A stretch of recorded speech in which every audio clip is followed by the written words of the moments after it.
The Blue Jackal, written by Shobha Vishwanath, illustrated by Dilip Joshi.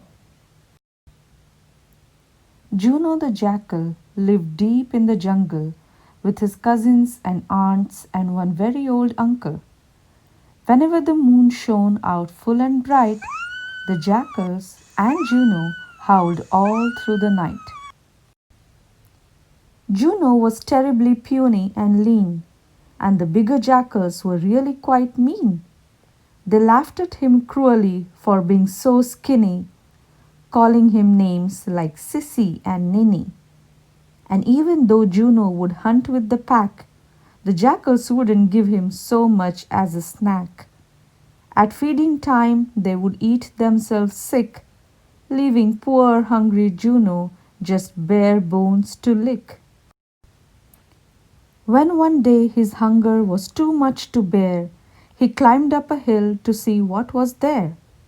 From far up above, Juno hungrily gazed at a small quiet town where a herd of cows grazed. Baby goats played and hens ran around. Roosters crowed boldly, pigs rolled on the ground. The jackal drooled at the thought of the treat. So many animals, all ready to eat! He waited until the sun had gone down. Then, when all were asleep, he crept into town. He sniffed out the hens and snuck through the dark. But then through the night came the sound of a bark. The big village dogs were out on the prowl, and when they saw Juno, they snarled and growled. They charged at Juno from every side. The poor jackal panicked. Where could he hide? He darted away and blindly he fled toward the village dyer's small darkened shed. He leaped through a window set rather high, falling splash in a big vat of indigo dye. The dogs couldn't find him and gave up the chase, but Juno, still frightened, didn't move from his place. All through the night his fur soaked in the dye, turning him blue as an afternoon sky.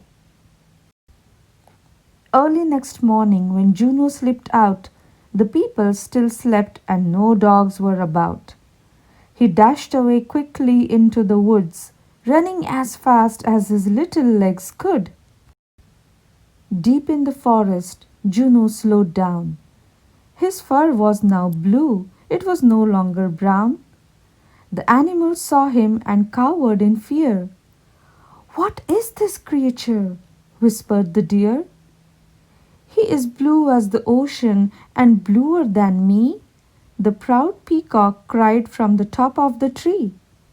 "So royal a blue can mean only one thing. This beautiful creature must be our king." Juno looked down and found it was true. His fur was a strange and wonderful hue. It shone out so blue in the morning's clear light that all of the animals scattered in fright. And then a thought struck. Juno called out with charm, "Come back, my dear subjects, I mean you no harm.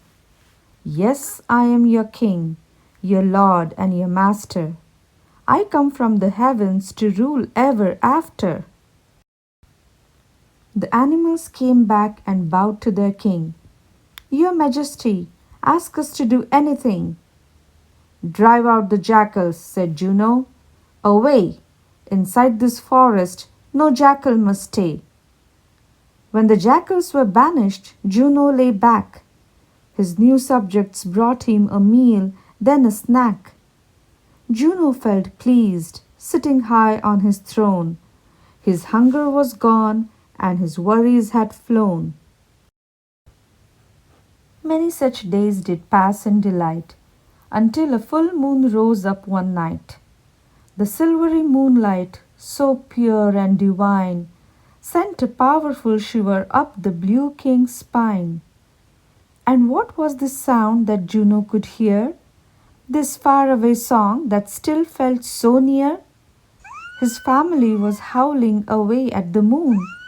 Forgetting his act, Juno joined in the tune.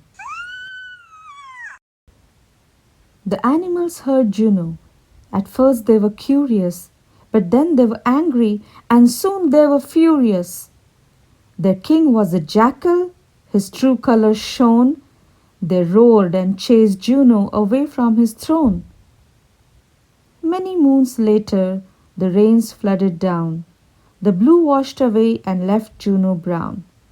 But no matter what troubles his life might now bring, he never forgot that he once was a king.